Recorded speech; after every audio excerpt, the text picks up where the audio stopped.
Tujuan pembelajaran dari kalian mempelajari teks cerita fantasi adalah yang pertama, memahami isi dari cerita fantasi tersebut. Yang kedua, mengidentifikasi unsur-unsur cerita fantasi. Yang ketiga, kalian nanti akan menceritakan kembali isi cerita fantasi yang sudah kalian baca.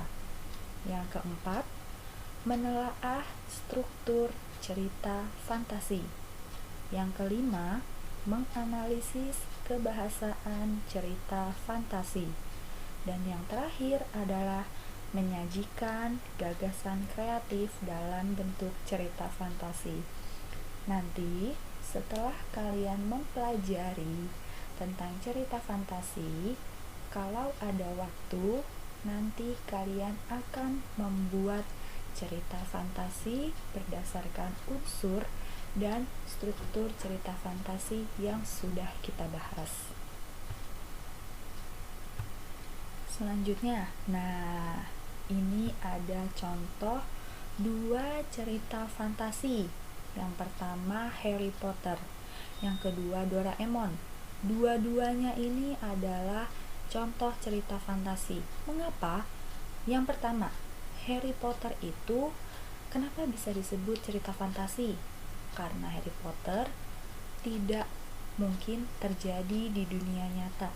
Di dunia nyata tidak ada sihir, tidak ada sekolah, tidak ada kegiatan yang menyangkut sihir di dunia nyata. Nah, yang kedua adalah Doraemon. Kenapa Doraemon juga disebut cerita fantasi? Karena Doraemon itu bisa mengeluarkan barang-barang ajaib yang tentunya di dunia nyata tidak ada. Oke, selanjutnya pengertian cerita fantasi. Nah, di sini ada cerita tentang belalang dan semut. Oke, pengertian cerita fantasi bisa atau dapat dijelaskan sebagai sebuah kisah atau juga cerita karangan dengan alur yang normal namun sifatnya imajinasi. Maksudnya begini, alur atau jalan ceritanya itu normal seperti cerita pada umumnya, sesuai dengan kehidupan nyata, namun ceritanya, isinya imajinasi, tidak mungkin terjadi di dunia nyata. Itu adalah pengertian dari cerita fantasi. Selanjutnya ciri-cirinya. Ada 4 ciri-ciri cerita fantasi. Yang pertama, ide ceritanya terbuka.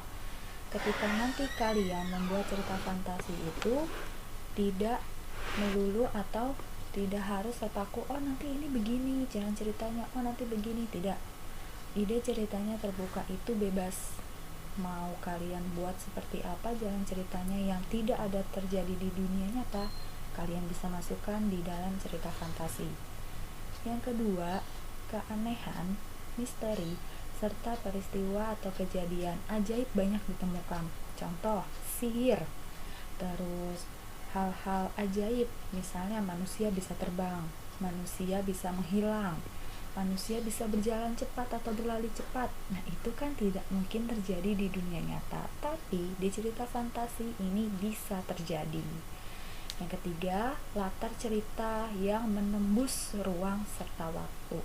Latar ceritanya misalnya kalian buat latar tempatnya, latar ceritanya itu ada di sekolah. Nah, karena punya keanehan, punya peristiwa atau kejadian ajaib, bisa aja nanti latar ceritanya misalnya tiba-tiba pindah ke luar angkasa, atau misalnya bisa pindah ke luar negeri. Nah, itu bebas karena latar ceritanya menembus ruang dan waktu. Dan yang terakhir, tokoh atau karakternya unik.